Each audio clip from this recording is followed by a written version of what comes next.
Hi there, welcome back to the YouTube channel. I'm back again and we're kicking off another week with one of the face commanders from one of the pre-con decks, and it's going to be my take on Wild Shelter Knight's Blessing today to kick off the week. One white, blue and black for a 2/4 legendary creature cat warlock, has vigilance, and at the beginning of each end step, if a player lost 4 or more life this turn, you may draw a card.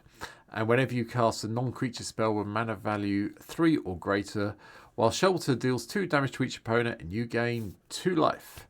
So it's a Spells Matter Esper deck, for want of a better phrase. Yeah, it's a fun one, that's for certain. The precon's quite strong from what I've seen of it so far, but I decided that I want to just take the face commander and play with her, really. So here we go. Here's my take on Why Shelter today. So enjoy this one. So, to kick off this deck list, we have 2 Planeswalkers to start the day off. We have Professor Onyx, because we like casting instant sorceries, and, helps us do the whole gain, everyone loses 2, we gain 2. Yeah, we can lose the life and do it that way as well, but, we're going to be casting instants and sorceries through the deck, so we might as well have this in here. And then we have Saurin, Grim Nemesis, that everyone seems to forget about. Yeah, reveal top card of your library and put that card into your hand. Each opponent loses life equal to its converted mana cost. Now, unless you hit a land, you're always going to get at least 1. And, potentially more. So it's another cheap way of making sure your Salter's trigger goes off so you get to draw the card at the end of turn. Well, at the beginning of each end step anyway. Creatures, there's only 17. We're not going too heavy on creatures because, we need to be focused on non-creature, but there's some that are really useful. So, Fear Lost Teeth is just nice. When it dies, deals 1 damage to any target and you gain a life, so you can ping someone and maybe make them lose 4 that way. Baral's in because we want to cut the cost of our instants and sorceries down. And then we've got Lothal, Corrupted Sheriff, because whenever a player casts their second spell each turn, we lose a life and get a treasure token, which helps us cast more. One of the deck cards that comes in the precon is Papiloto Toromoto. I can't pronounce that name, so apologies for that. We'll call it Papa. Whenever you cast a non-creature spell, Papa deals 1 damage to each opponent and you gain a life. Saurin, the House of Markov, is also in as well to do the whole extorting a lifelink bit. And if we gain 3 or more life, we can transform them into the Ravenous Neonate. Get a food token. We can then -1 to deal damage equal to the amount of life we gain this turn to any target, which includes your opponents. Don't forget, it's any target. So as long as you've gained a fair amount of life, it's another way of triggering your Shelter off. And then, -6, gain control target. Vampire gets lifelink as put a lifelink counter on it if you control a white permanent other than that creature or Saurin, so it does help. One of the new cards coming in from the commander sets for Final Fantasy is Alay Livu. I think I've butchered that name as well, but anyway, 3 mana for a 3/2 first striking, a legendary elf wizard who the second spell you cast each turn costs 2 less, and it partners with Alfenal Livu as well, but I'll come to them in a minute. Inbalmed Ancestor comes in as well. 3 mana, gives us a zombie token when it comes into play. And then whenever a creature, assuming we hit max speed, which we should be able to do, whenever a creature you control dies, each opponent loses a life and we gain a life. To help us with making sure we get that little bit of extra card draw, hopefully every turn. Cabal, the Console of Allocation, is in as well. So people casting non-creature spells, they lose 2, we gain 2. Monastery Men is here to give us some prowessing monk token blockers when we cast all our non-creature spells. And likewise, Sedgemoor Witch is here to give us those nice little pest tokens when we cast our instants and sorceries. Because we are looking at kind of doing the life gain bit of thing, it made sense to me to have Veto, the Thorn of the Dusk Rose, in here. And it is a nice way of giving all our creatures lifelinks. We can gain a massive amount of life if we need to at any stage. Alfenal, I'm not even going to try. The other half of the partner pairing has vigilance, and whenever we cast our second spell each turn, we get to draw a card, so it keeps going. The Archmage Emeritus is in as well to give us those card draws when we cast instants or sorceries. And Kaya Zepha Awakener comes in from Foundations. Because we are enjoying casting non-creature spells, we might as well get some spirit tokens or blink things in and out if we need them to. Queza, Augur of Agonies makes an appearance as well. Whenever we draw a card, target opponent loses a life and you gain a life. So, a little bit of card draw in the deck just means we do start the trigger off with Shelter when we have her in play to get the whole gaining a card draw and doing a little bit more damage. Vindictive Vampire also helps that thing. Whenever another creature you control dies, Vindictive Vampire deals 1 damage to each opponent. We gain a life. And then Bloodthirsty Conqueror is the final creature in the deck. Just because I like playing it, it's just fun coming in from Foundations with the Flying and Death Touch side of things. From there, we go to the sorceries. We kick off with Vicious Rumours. Yes, I know it isn't mana value 3 or greater, but everyone deals 1. We get to have each opponent discard a card and puts the top card of their library into their graveyard, and we gain a life. Again, it helps us trigger and get to the 4 life loss each turn. The first game changer, because this is a bracket 4 deck, is Demonic Tutor, because we do want to go and find the cards we want, so it makes sense to have this here. Toxic Deluge makes an appearance as well. Keep the board under control, along with Damnation and Austere Command. And finally, the one you don't see very often, but I think is a bit underplayed because I like being the Monarch. Feast of Succession also makes an appearance to give all creatures -4/-4 until the end turn, and we become the Monarch. Instance, which is really what puts this up to bracket 4. We've got Enlightened Tutor to go and find some of the enchantments we've got coming up.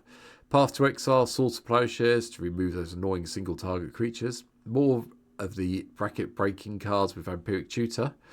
Then Winter's Intervention deals 2 damage to target creature and we gain 2 life. And then we have Absorb for a bit of counter fun and games.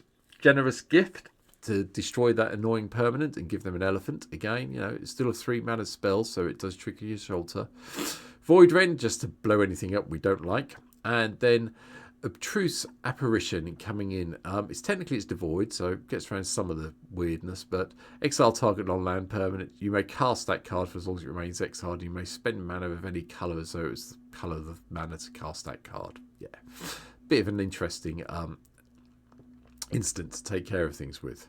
From there we go to Artifact Lands, and none of the artifacts are going to trigger your Shelter, but they're just going to help us stay in the game. So we've got Elixir of Immortality, the Boots to protect your Shelter, Soul Ring for the ramp, Arcane Signet for the ramp, Swiftfoot Boots to protect your Shelter, and then one of each of the talismans of the respective colour. Now, although they haven't got the power of the mana value of 3 or greater, they do help out with some of the other creatures I've already talked about. So yeah, they do trigger things. Enchantments, there's 21 in the deck, starting with Blood Chief Ascension, because, at the beginning of your end step, if an opponent of each end step, if an opponent lost 2 or more life this turn, you get to put a quest counter on it. And then, it's basically really good once we get those quest counters on it. When we've got 3 or more, we just start draining everybody and gaining life. Luminarch Ascensions here just to protect us and give us a few blockers eventually if we don't lose life in our turn. And then the Meat Hook Massacre really does help out for controlling the board quite significantly. From there, we go into everything that's basic 3 mana or more. So Aligned Hearts here, so when we cast our second spell each turn, we get to do the rally counter and get our monks with prowess. Bastion Remembrance gives us a way to drain our opponents out and gain some life when our creatures die. Court of Cunning, because I said I like the Monarch. This one does the mill bit, as you know. Ghostly Prison slows down all the attackers coming at us. Because we have got 2 Planeswalkers in the deck, the Earthly Kai is here. Now, it's not going to be much use, I know, but, 3 damage to any target and you gain 3 life. Not the worst thing in the world when you've got your Shelter in play, because someone will take 5 potentially and you'll gain 5 and trigger and get your card draw, so pretty good. Obscura Ascendancy is just here for a little bit of fun. We do get to have some of the spells. When you cast a spell, if its mana value is 1 plus number of soul counters on here, you get to put a soul counter on it, then get a 2/2 spirit. Keep building up, and eventually, as long as there are 5 or more spirit counters, soul counters on the Obscura, spirits we control get +3/+3. Very slow, but it is a little bit of fun, so it's here. Drop it if you don't like it. Propaganda is also here to help us protect ourselves from being attacked. Another game changer with Heuristic Study. And then the other courts. So we've got Court of Ambition to do the whole everyone loses 3 life and discard 2. And if you're the Monarch, it's lose 6 or discard 2. The Court of Ardvain just lets us return permanent cards with mana value 3 or less from our graveyard to our hand. If we're the Monarch, they come back into play. Court of Grace gives us a spirit and then gives us angels if we're the Monarch. And the Court of Lothal is also in as well. At the beginning of your upkeep, exile the top 2 cards of opponent's library. You may play the cards, la-di-da-di-da. You know how it works. If you're the Monarch until the end of turn, you may cast a spell from among those cards exiled with the court without paying its mana cost. Might be useful. Ill-Got Inheritance is also in as well. Just literally beginning of our upkeep pings everyone for 1 and we gain 1. Kumar's Awakening just gives a way to draw extra cards, and once we've got the blessing, it's only us drawing the extra cards, so that's kind of fun. Smothering Tithe, game changer, you know what it does. Sphere of Safety, it gives us massive amounts of protection if we've got 2 or 3 enchantments out. It's great if you've got this out, Propaganda and Ghostly Prison, by the way. That does really give your opponents a headache to attack you with. Shark Typhoon, just because we are casting all the non-creature spells, we might have some flying sharks that help us out and win the game that way. And then finally, Funeral Room is the one we want to do. That's the first one we want to unlock. Whenever a creature you control dies, each opponent loses 1, you gain 1. But the Awakening Hall sometimes will just trigger and give you all your creatures back that have been killed off and help you out immensely. From there, we have the lands. There are 36 lands in the deck. All of the white, blue and black lands you would expect to see. Command Tower, all of the ones from Ether Drift and the other set, which I covered, Dustmourn. In addition, Field of the Dead's in as a game changer because we do need some blockers and zombies seem like a good way of doing it. Somewhere, Reliquary Tower's in, as expected, along with Temple of the False God. And yeah, that's really it. That is my take on your Shelter, Knights Blessed. Yeah, fun commander. Not the commander deck's good, but I think this one's a little bit more tuned to a certain extent, which will help us out a bit more. So let me know in the comments down below if there's anything I've missed you think should be included. I'll be delighted to hear from you.